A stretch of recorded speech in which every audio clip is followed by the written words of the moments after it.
Do you treat your dog as part of the family? Well, so do we. So why not celebrate your pup's birthday with the ultimate party box? Check us out on Instagram, Twitter, and Facebook at Party Pup Info, and let us make your pup's party or any celebration perfection.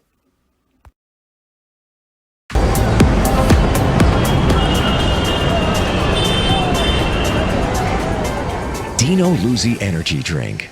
Yeah, it's that good. This was something I had a hard time doing, thinking. Most of us, we're not used to thinking. We used to going to work. Our boss tell us what we got to do for that day. We do what we're supposed to do for that day, and then we go home. We're not used to being, what I'm trying to say, we're not used to just being, what the word, when you take initiative.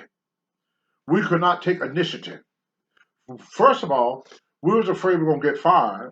That was the first thing, and the second thing was if you don't come up with the idea, there's something go wrong. It's not your fault.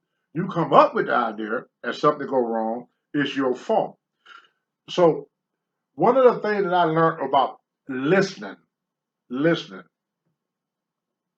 I was riding with Gene Anderson, and I can't remember who the other person was, but I know Gene Anderson was in the car because the thing was with Gene.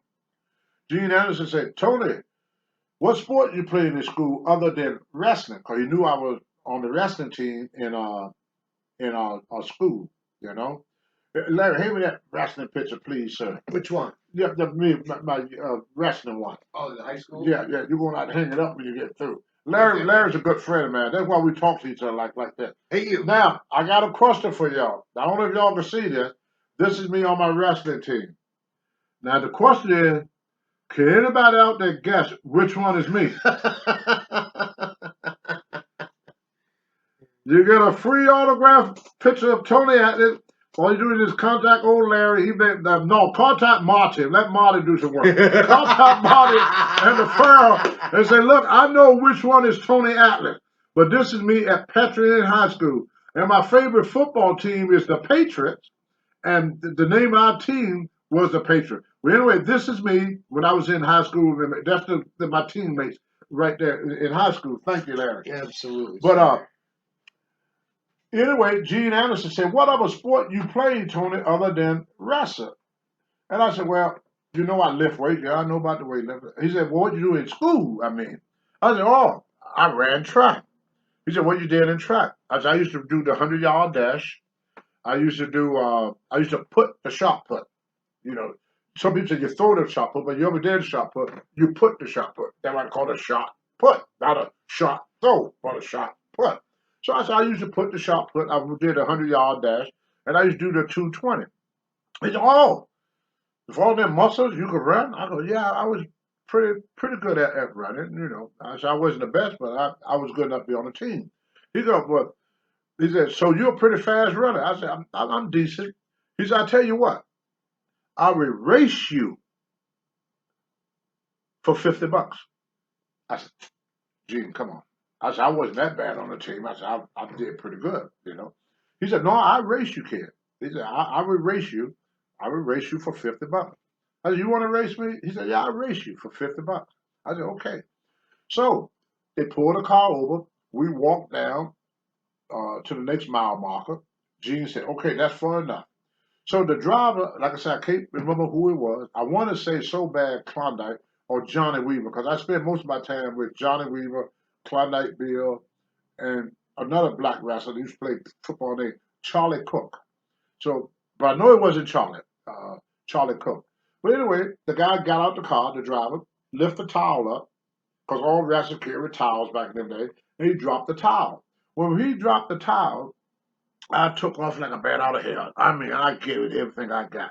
Something told me to look back. I looked back. Old Gene Anderson, he's coming along like, he's trotting. Just like this. Just trotting along, taking his time. He got back. He looked at me and said, okay, you owe me $50. I said, Gene, I won. He said, I didn't tell you that I could beat you, Rennie. He said, I bet you that I will race you. See? That's where They would teach me that. Yeah. He said, that's a lesson you need to learn, kid. You need to learn to listen to what someone say. If you stop and think about it, he said, I'll erase you for $50. He erased me. Yep. He didn't say you're going to win the race. Mm-hmm. He said, I will erase you. He did what he said. He erased me. And then he worked you. He worked me. That's when guys started teaching me to listen. Another thing, I hope I have time to tell this story because this all at the beginning of my career.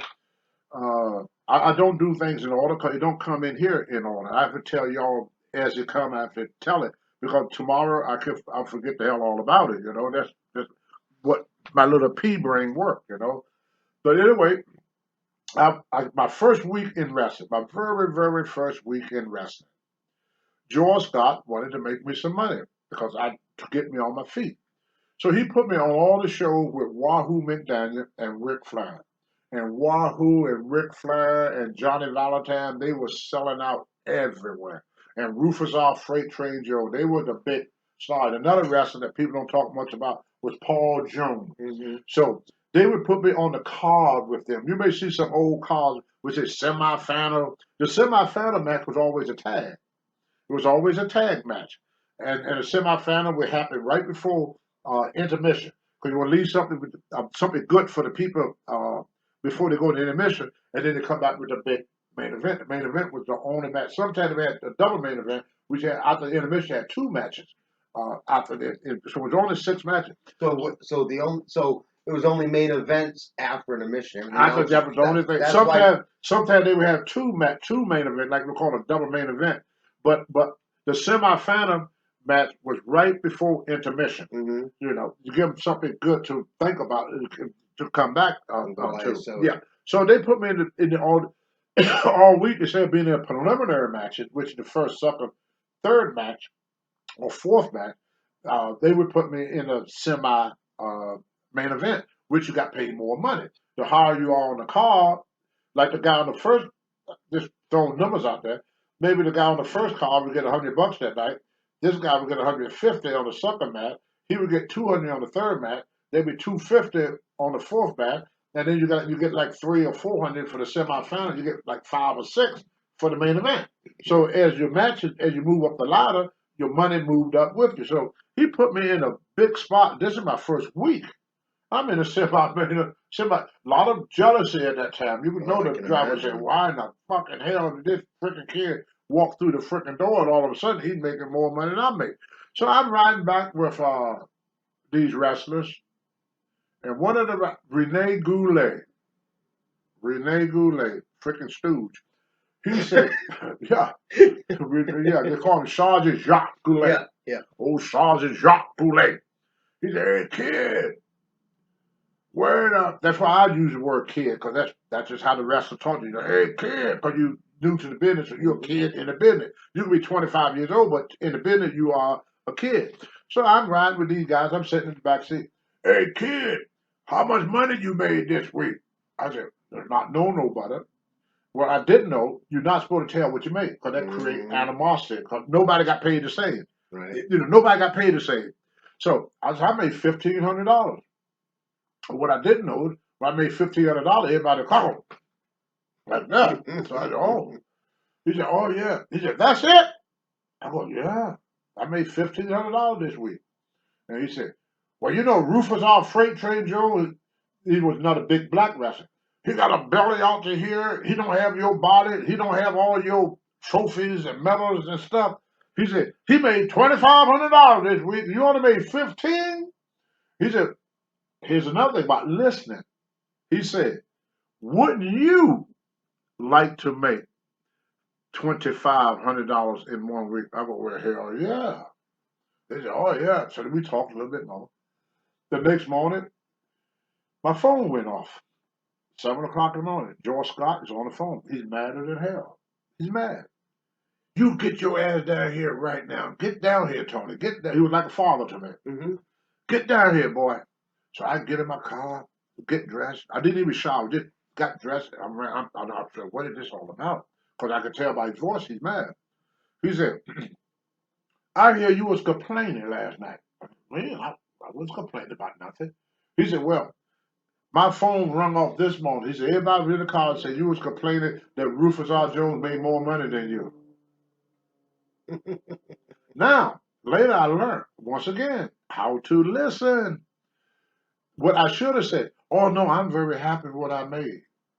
But I didn't know that then. Right. So when they asked me, would you like to make $2,500? I said, well, hell yeah, I like to make $2,500.